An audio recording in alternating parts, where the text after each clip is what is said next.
الدین الخالص. توحید کی ضد شرک ہے، توحید کی اپوزٹ شرک ہے، اور شرک کی معلومات رکھنی بھی ضروری ہے. شرک سوال یہ کہ اس امت میں پھیلا کیسے؟ اللہ رب العالمین نے جب تمام انسانوں کو آدم علیہ السلام کے ذریعے سے جو نسل چلی، آدم کے ذریعے سے سب کو اسلام کی راہ دکھائی اور سب کو ایک دین پر رکھا. قرآن مجید میں اللہ رب العالمین خود کہتا ہے کہ سب لوگ ایک دین پر تھے، ایک مذہب پر تھے، پھر اس کے بعد انہوں نے آپس میں اختلاف کیا. تو یہ اختلافات کی وجہ، دین سے دوری کی وجہ، دین میں شرک کی وجہ کیا بنی؟ شرک کی وجہ بنی عبادت میں غلو. اور عبادت میں غلو کیسے ہوا؟ صالحین کی عبادت کے ذریعے سے. چنانچہ اس کے بارے میں قرآن مجید میں اللہ رب العالمین فرماتا ہے، نوح علیہ الصلوۃ والتسلیم نے جب اپنے قوم کو منع کیا کہ دیکھو تم لوگ ایسے کام کر رہے ہو جو کام اللہ رب العالمین کو قطعاً پسند نہیں، اللہ رب العالمین اسے معاف کرنے والا نہیں ہے. اللہ نے تمہیں پیدا کیا ہے، حق یہ بنتا ہے کہ تم اللہ کی عبادت کرو. اللہ تمہارا خالق ہے، مالک ہے، رازق ہے، سب کچھ ہے، اور اس سے بڑھ کر یہ کہ تمہاری عبادتوں کا وہ مستحق.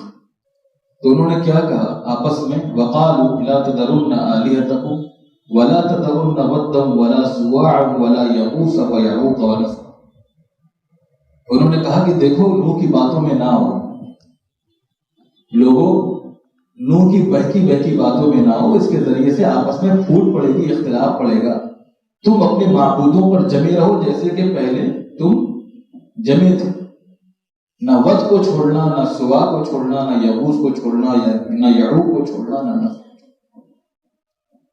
عبداللہ ابن عباس رضی اللہ عنہما فرماتے ہیں کہ یہ جن 5 معبودان کا جن کی نوح علیہ الصلوۃ والتسلیم کی قوم عبادت کرتی تھی، فرماتے ہیں کہ یہ 5 جو یہ معبودان تھے، یہ حضرت نوح علیہ السلام کے قوم کے بڑے نیک لوگ تھے جو پہلے گزر چکے تھے.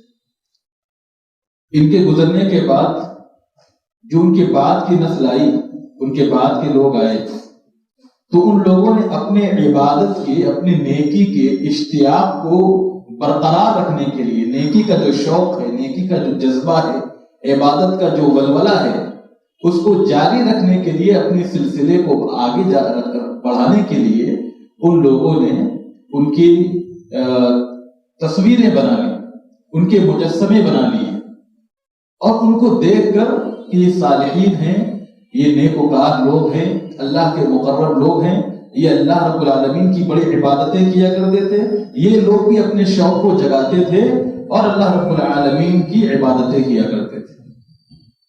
ان کے جانے کے بعد ان کے عقیدت مند جو ان کے بعد کی نسل آئی، تو جو ان کے عقیدت مند تھے صالحین کے، بزرگوں کے، جن کے مجسمے بنا کر وہ اپنے عبادت خانوں میں رکھے ہوئے تھے، شیطان نے ان کو بہکا دیا اور انہیں کہا کہ دیکھو تمہارے جو گزرے ہوئے لوگ تھے، یہ وہ ان کے عقیدت مند تھے، ان کی پوجا کرتے تھے، ان کے ذریعے سے اللہ کا تقرب حاصل کرتے تھے، ان کے ذریعے سے اللہ کو خوش کرتے تھے، تو ان کے وسیلے سے، ان کے ذریعے سے اللہ کو خوش کرتے تھے، تو تم بھی ان کی عبادت کرو تو اللہ خوش ہوگا.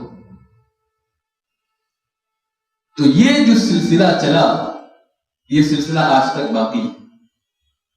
کفار و مشرکین سے اللہ کے نبی صلی اللہ علیہ وسلم جب شرک کے بارے میں کہتے تھے تو وہ کیا جواب دیتے تھے؟ ما نعبدهم الا ليقربونا الى الله زلفا. ہم انہیں بذات خود معبود نہیں سمجھتے، ہم ان کی عبادت صرف اس لیے کرتے ہیں کہ اللہ کے قریبی لوگ ہیں. یعنی جو خانہ کعبہ میں 360 بت رکھے ہوئے تھے جن کی یہ پرستش کیا کرتے تھے، وہ ان بتوں کو بالذات معبود حقیقی نہیں سمجھتے تھے، صفات الوہیت کا حامل نہیں سمجھتے تھے، بلکہ یہ تسلیم کرتے تھے کہ خالق، مالک، رازق، مدبر، مصرف اللہ کی ذات ہے.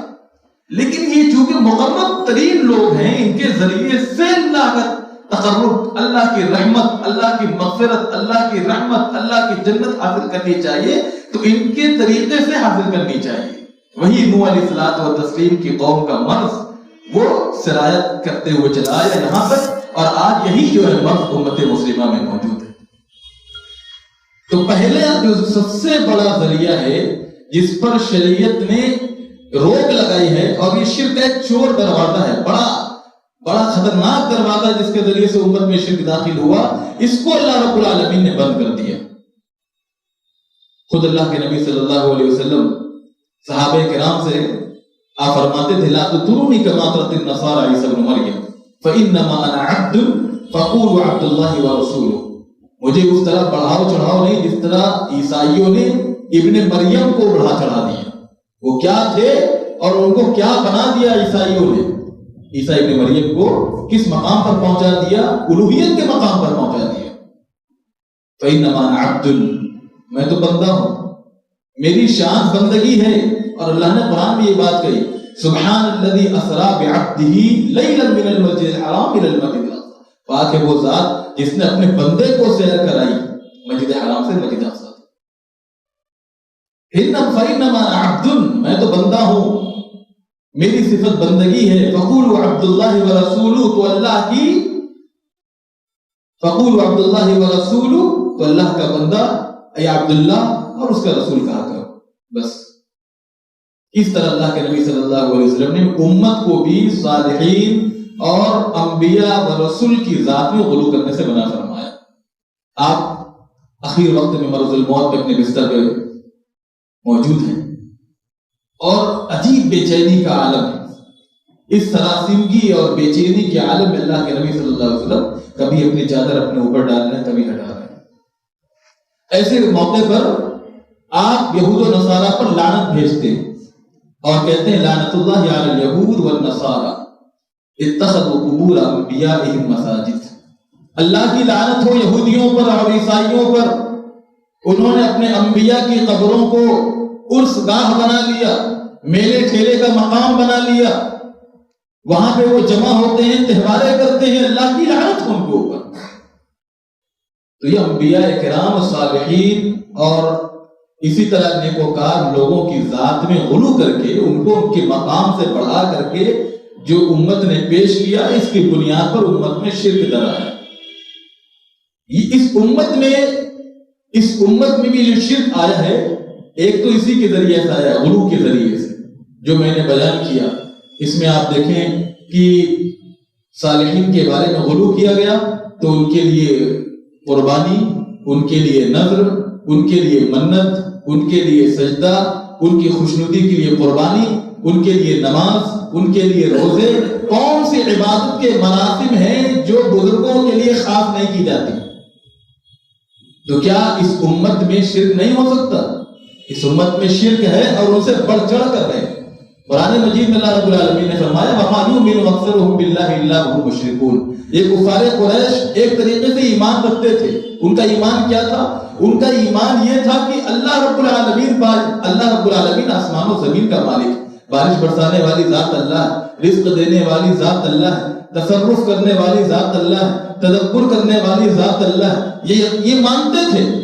لیکن الوہیت کی صفات سے اپنے معبودان کو بھی کہیں نہ کہیں کسی حصے میں وہ شریک ٹھہراتے تھے کہ ان کے اندر بھی کچھ اللہ نے اختیار کا ملکہ رکھا ہے، یہ بھی کچھ تصرف کرتے ہیں، کچھ اختیار یہ بھی رکھتے ہیں اللہ کے، یہ اللہ کے بڑے پہنچے ہوئے لوگ ہیں، اور ان سے خوف بھی کھاتے تھے کہیں ناراض نہ ہو جائیں۔ تو یہ شرک جو ہے یہی مسلمانوں میں بھی ہے۔ ایک تو یہ غلو کے ذریعے سے مسلمانوں میں آیا کہ اپنے بزرگوں کو، اپنے پیروں کو، اپنے بڑوں کو انہوں نے الوہیت کی صفات سے حامل قرار دیا۔ دوسرا شرک اس امت میں اللہ کے نبی صلی اللہ علیہ وسلم نے فرمایا کہ واضح طور پر بت کی پوجا کی شکل میں آئے گا، بت کی پوجا مسلمان کریں گے۔ چنانچہ اللہ کے نبی صلی اللہ علیہ وسلم نے فرمایا لا تقوم الساعة حتى تلحق قبائل من امتی بالمشرکین وحتى يعبدوا الاوثان، قیامت اس وقت تک قائم نہیں ہوگی یہاں تک کہ مسلمانوں کا ایک ٹولہ، مسلمانوں کا ایک گروہ پورے طور پر مشرکوں سے مل جائے گا، پورے طور پر مشرکوں سے مل جائے گا۔ وَحَتَّى يَعْبُدُ الْأَوْثَانَ، یہاں تک کہ وہ بتوں کی پوجا کرنے لگیں گے۔ کل سوشل میڈیا پہ ایک ویڈیو وائرل ہو رہا تھا جس میں مزارات پہ دکھایا گیا کہ جہاں پہ بزرگ پیر صاحب جن خبروں کی پوجا کی جاتی تھی مزارات پہ، وہاں پہ آس پاس کسی مقام پہ بتوں کو بھی رکھا گیا ہے، بتوں کو بھی وہاں پہ مجسم کیا گیا، رکھا گیا، جمایا گیا۔ تو یہ اللہ کے نبی صلی اللہ علیہ وسلم کی وہ پیشن گوئی ہے جو پوری ہو رہی ہے، اور یہ قرب قیامت کی نشانیوں میں سے کہ مسلمان کھلے طور پر بتوں کی پوجا کر رہے ہیں۔ اللہ کی پناہ مانگنی چاہیے۔ تو یہ توحید اور شرک، اس کا علم رکھنا ضروری ہے، اور پھر اس کے بابت بھی علم رکھنا ضروری ہے کہ ہم کہیں ایسا نہ ہو کہ شرک میں جا پڑے، کیونکہ اس امت میں اللہ کے نبی صلی اللہ علیہ وسلم فرمایا کہ شرک آ سکتا ہے، شرک ہو سکتا ہے، اور شرک کی جو اعلیٰ ترین قسم ہے بتوں کی پوجا، وہ بھی اس امت میں ہو سکتی ہے۔ یعنی مسلمان ایک وقت آئے گا کہ وہ بتوں کی پوجا کریں گے، اس لیے اپنی ایمان کا لحاظ اور خیال رکھنا چاہیے، اس کے حفاظت اور صیانت کے لیے ہمیں سوچنا چاہیے اور اہتمام کرنا چاہیے۔ اللہ رب العالمین سے دعا ہے العالمین تمام مسلمانوں کی ایمان کی حفاظت فرما، اپنی ایمان کی ترقی اور اس کی حفاظت کے لیے جو اسباب، جو دینی اور شرعی اسباب ہمیں بتائے گئے، ان اسباب کو اختیار کرنے کی توفیق فرما۔ وآخر دعوانا الحمد للہ رب العالمین، والسلام علیکم ورحمۃ اللہ۔